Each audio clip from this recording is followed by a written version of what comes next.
If you take a look back at the middle of the knots, it's clear that two things are in high demand: high-quality online multiplayer experiences and open-world racing games. Games from this era still top modern racing game favorites lists, with titles such as Midnight Club 3 on the original Xbox and Need for Speed Most Wanted launching alongside the 360.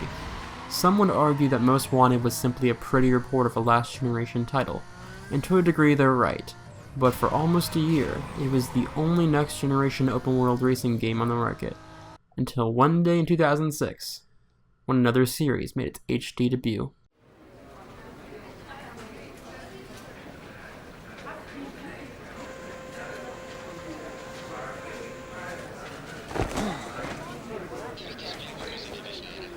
Ci vediamo più tardi.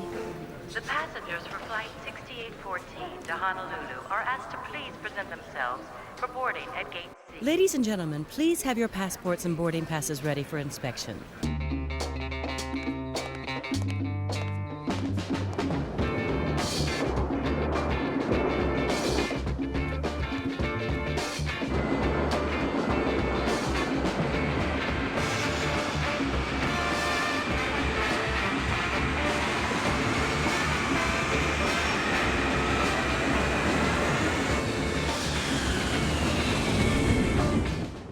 My name is Kacey, and today we'll be taking a look back at Test Drive Unlimited, and how a little French studio named Eden Games forever shaped the open-world racing game. But before we can talk about Unlimited, we have to go back to the 1990s.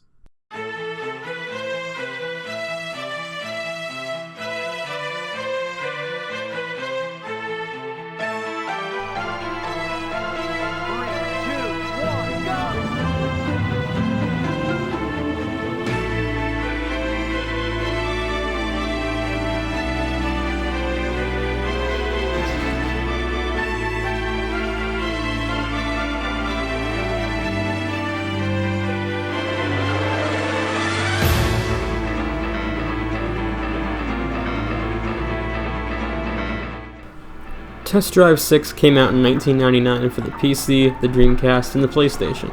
It was developed by Pitbull Syndicate and published by Infogrames. But to me, Test Drive 6 is more than both of those things. Because Test Drive 6 is the first video game I ever played.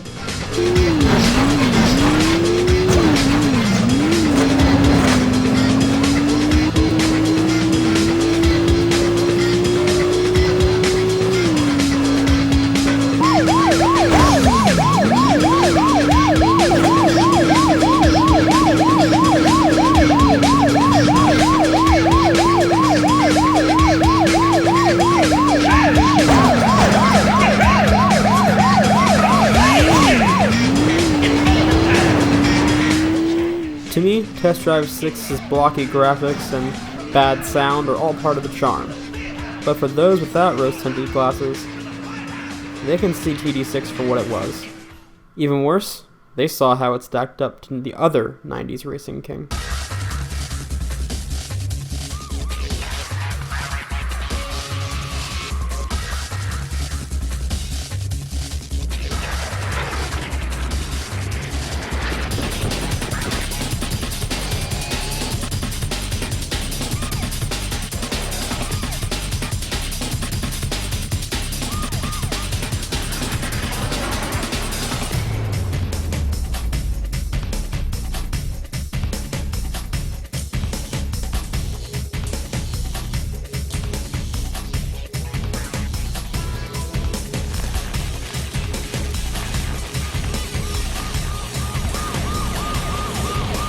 I'm getting ahead of myself.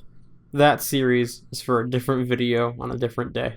To get back on topic, the Test Drive franchise was never well received, and the franchise's only main entry in the original Xbox, annoyingly just called Test Drive, was a new low for the franchise. So after an off-road title and a Demolition Derby spinoff, Test Drive sort of faded from the minds of racing game fans as the Xbox library exploded with bigger and better 3D games, like Forza Motorsport and the Need for Speed Underground series. It seemed like the franchise's transition from the era of rudimentary 3D graphics to the expectation of polished blockbuster releases would spell its end.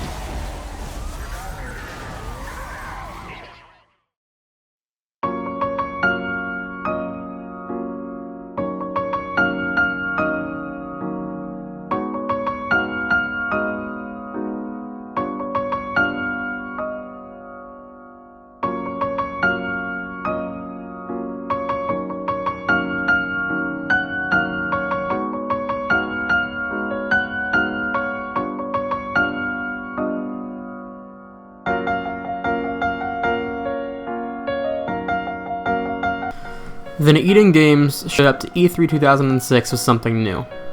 World of Warcraft was still fresh on everyone's mind, and online gaming was the thing, man. So when Eden showed up with Test Drive Unlimited, essentially a racing MMO, they ticked both of those mid-2000s boxes I was talking about earlier. Unlimited was to feature a huge open-world map, spanning the entirety of the Hawaiian island of Oahu. This map is really massive, even by today's standards. There are several events in the game that trace the entire island and take at least an hour to complete in the fastest car in the game. This map was created based upon satellite images of the island's roads, and it's fitting that the GPS system resembles real-world sat-nav systems. Probably the most impressive thing about the whole map, though, is the absence of loading screens. There is a short loading screen for events, dealerships, and houses, but as far as driving around the world, it's completely seamless. This was 2006, mind you. Developers still hadn't quite figured out how to maximize 360's power. The game's environments are prettiest at high speeds, and the cars are detailed inside and out.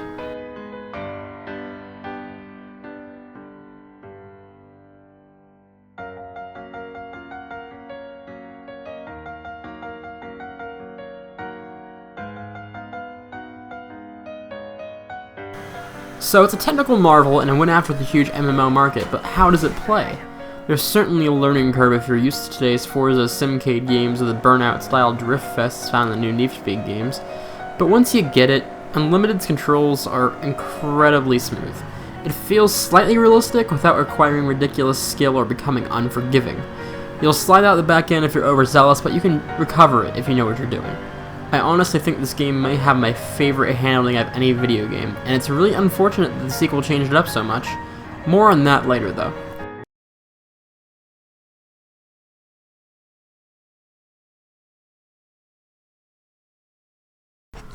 So what did TDU do that was so new and set the standard for games to come? So for one thing, racing game worlds had never been that big before, while still retaining depth and detail. TDU was not the prettiest game on the 360, but it was no slouch either, and it sported the biggest world on the console at the time. The dealerships scattered around the map were a feature that no games after it really picked up on in the same way, but they did scatter key locations around in a similar vein. Look at Forza Horizon 3, a game with a map of comparable scale to TDU. Like Unlimited's houses and car dealerships, the festivals in Horizon 3 serve as hubs for the player to choose a car and get other information, and the player has to work to unlock more of them. Horizon, like all the Forza games starting with Motorsport 4, has an insane attention to detail when it comes to cars' interiors, something that had not really been done before Test Drive Unlimited. And like TDU, Horizon featured very long races that traced the perimeter of the game world and offered high payouts. The idea of a huge world without loading screens is nothing new in the 8th generation. In the 7th generation, developers took a leaf from Eden's book and found ways to make their huge worlds boundless.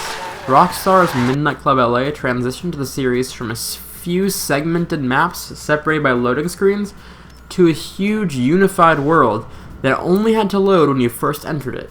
The influence is everywhere.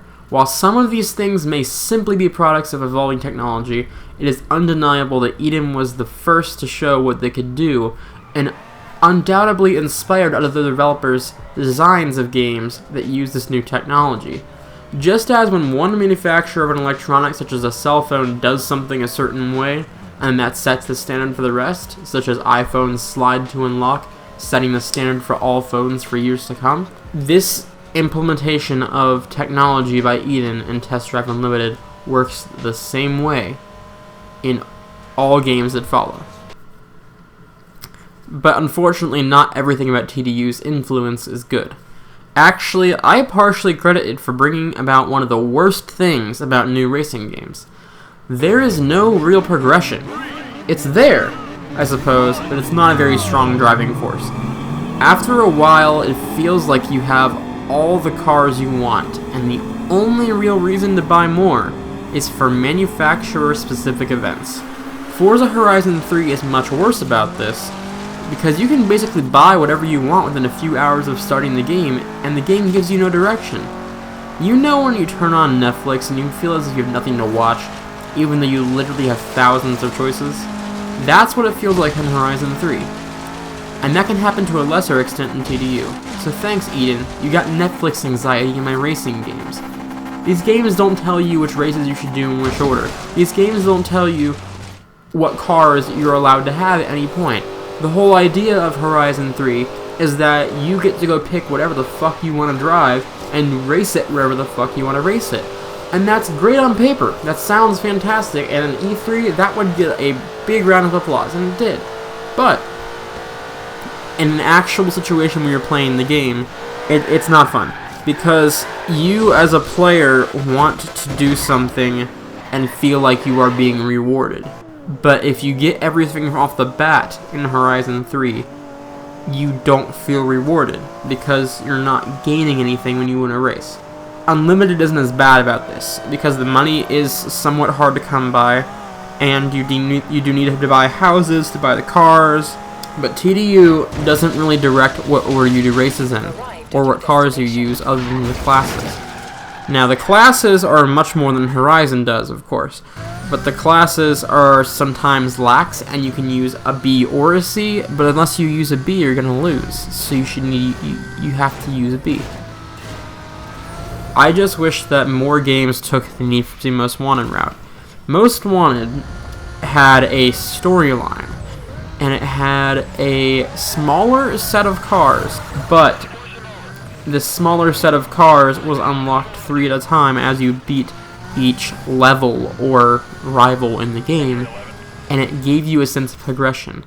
You wanted to beat this character so you could keep playing, and you could get the nice cool cars and the new modifications and unlock new areas of the map. In Horizon, it throws everything at you at once, and there's so much that by the time you have played for an hour, you've seen everything the game has to offer.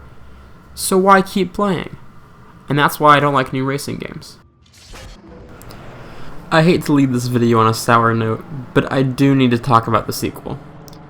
The sequel was much more popular, and to be fair, it's very good from an objective standpoint, and I do enjoy playing it. And hell, browsing a forum about it ended up getting me a free i7 motherboard and RAM, so I definitely can't talk down on it for any reason. But I feel like the handling model of Test Drive Unlimited 2 was a gigantic step back from the original, in terms of feeling both planted and realistic at the same time. Pair that to a loss of remappable controller buttons on console, a really bad story with unlikable characters and repetitive dialogue, Wasn't sure you were gonna make it, but you managed to succeed in getting this license. Come on, this deserves a photo. Cheese!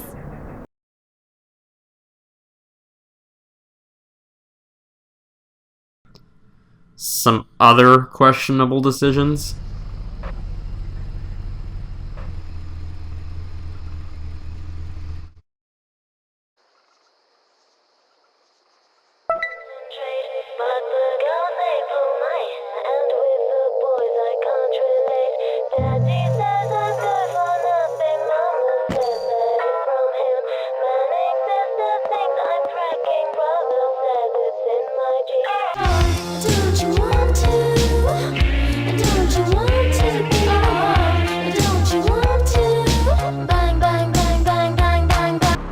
I have a hard time seeing why I should play the sequel over the first game. I suppose it does have the unofficial patch and intermittently working servers over the first game if you play on PC, but for these largely single-player experiences, I've been finding myself drawn back to my bed, TV, and 360 pad lately. Don't get me wrong, you should play TDU too. It is almost all the things that made the first game great. Just don't pass up the original in its favor. The original game has that feel of being dipped in liquid quality that a lot of games from the period do, and it makes me feel happy to sit down and experience Hawaii again every time I find my way back. If you've made it this far, I'd like to sincerely thank you for watching my content. Like I said last time, I am striving to make the sort of content that I would want to watch in my free time, and I hope this video finds its way into one of my inspirations suggested video boxes. Peep the credits for all the songs that I use in this video, and have a good day, please.